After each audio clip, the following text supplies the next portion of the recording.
Hi everyone! This video is on the topic of introducing a new dog to your multi-dog household. Now, if you have a dog that has never been around dogs, or you're just not sure what your dog will do around other dogs, or has acted fearful, anxious, reactive, or even aggressive towards dogs, I suggest getting help from a veterinary behaviorist or a trainer that doesn't use any forms of physical or psychological intimidation to help you with this training. First encounters. Set up the first encounters so all dogs have a positive experience when in the presence of the new dog. Control the environment to reduce stress and arousal. Don't let the encounter get to the point where one dog feels he has to intimidate or correct the other. Tips for first encounters. Begin in a neutral environment. This will be less startling for a dog who has never encountered dogs in his own home and will allow you to create greater distance if needed than confined to a room. Settles together. Have both dogs settle on a mat at a distance and receive positive feedback for noticing the other dog, such as verbal praise and treats. Calm walks together. Walk parallel from each other at a distance. Mark and reinforce when your dog notices the other dog. If one dog is calm, confident, and friendly with other dogs, you can have that dog walk ahead of the other dog that is unsure. After success with parallel walking, you can practice walking past each other in an arc and then past each other in a straight line. Decrease the distance if the dogs are calm and confident, and increase the distance if the dogs start to show signs of stress or unease. Having the dogs settle first at a distance and then closer together is a great way to reinforce the dogs for being calm in each other's presence. What can happen if you have a puppy whose first experiences are with playing with the other dog when meeting? It can be hard to teach the puppy that the sight of the other dog isn't an invitation to play and bother the other dog. Unless you have an extremely calm, social, and confident dog, when first meeting another dog, especially in a situation that he is not used to, it can cause him to feel stressed and excited. This excitement can sometimes cause a dog to overreact or act unpredictably. So the safest method for preventing the dogs from having a negative experience during their first encounters is to break the steps up so the dogs are feeling safe and confident every step of the way. When I first got my latest puppy, Halo, he was very confident and relaxed around my own dogs, but when seeing strange dogs in the environment, he started to become a little bit timid. So what I did was meet people with calm, friendly, social dogs, and I had them walk in front of me so that Halo could follow behind and build his confidence, and I also worked on settling with the other dogs.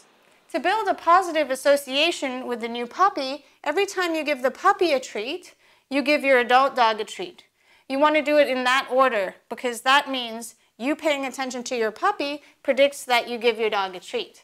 If you give your dog a treat and then give the puppy a treat, the dog's not going to get as strong an association of the puppy predicting something good happening.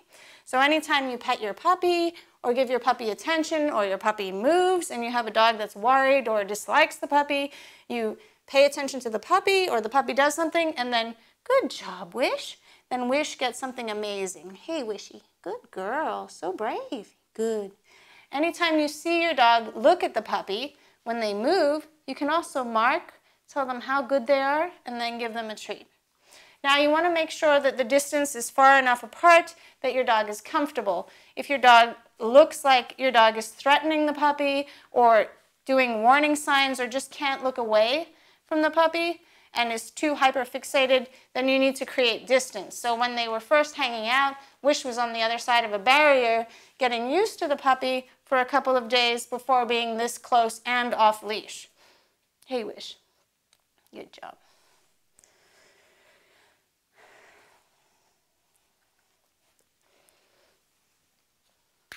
Good job. It really helps if you have another family member or friend to help you with this because it can be a little bit tricky to train two dogs at once.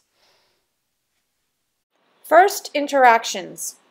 If you're blessed with introducing dogs that are social, calm, and polite with each other, you might not need to manage the social interaction at all. Kiko, my Chihuahua, is one of those dogs that I rarely have to manage at all around puppies unless the puppy is a little older and might actually hurt her by jumping on her. Splash, my 12-year-old Border Collie, who usually has no interest in playing with puppies, found Halo to be the perfect match for her, and they play very similarly, so I didn't have to do much management at all when they were playing.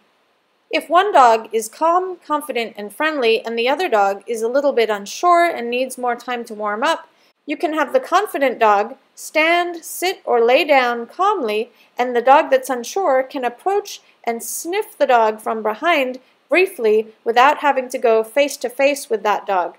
You can feed the dog that is getting sniffed and keep a hold of his collar if you are worried he will suddenly turn around and go face to face with the dog that is unsure.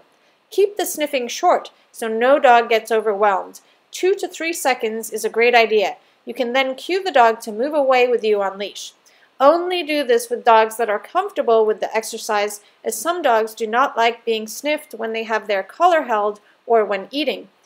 Another variation is allowing a dog who is following the other one enough leash to sniff the dog he is following briefly before then creating distance. The dog in the front can be receiving treats as it happens. To set my puppy up for success, to feel confident during a positive interaction with a new adult dog named Tank, we first walked with the dogs on leash together and then practiced a settle at a distance from each other and then closer before then allowing the dogs to interact. These 3 of my adult dogs were extremely comfortable with being loose with the puppy right from the start because they've had so much experience with puppies. Wish, my 3-year-old Border Collie, was very fearful as a puppy of dogs and people, and especially of being approached and touched. She had an interest in being social, but she was terrified of being touched or having the other dog go near her face, so she would back up towards dogs. She made a lot of progress and started to socialize and play with other dogs, but then when she hit 9 months old, the day that she went into heat, it was almost as though her brain reset to being extremely anxious and extremely fearful around dogs, even around my own dogs. Suddenly, she would act terrified if any of my dogs were to walk past her, let alone even approach her. Even today, she requires carefully planned introductions with dogs to prevent her having a fearful or anxious response. She was already very used to having other dogs visit my house while she relaxed behind a barrier, so it made it much easier when bringing the puppy home. I would switch between having Wish behind the barrier, watching the puppy interact with me and the other dogs, and then when the puppy needed a nap, I would put the puppy behind the barrier and Wish could be with the other dogs. At first I used a double barrier so the dogs couldn't go face to face. For some dogs, the barriers might need to be on either end of the room at first, so the dogs are 10 or 20 feet away from each other. Wishy, go sniff. Good. Good girl, Wish. I first set up training sessions where the dogs could learn to interact through the barrier with guidance and reinforcement. Here I am throwing a treat behind Wish so I can test to see if she'd like to approach the puppy again or if she would prefer to have a break.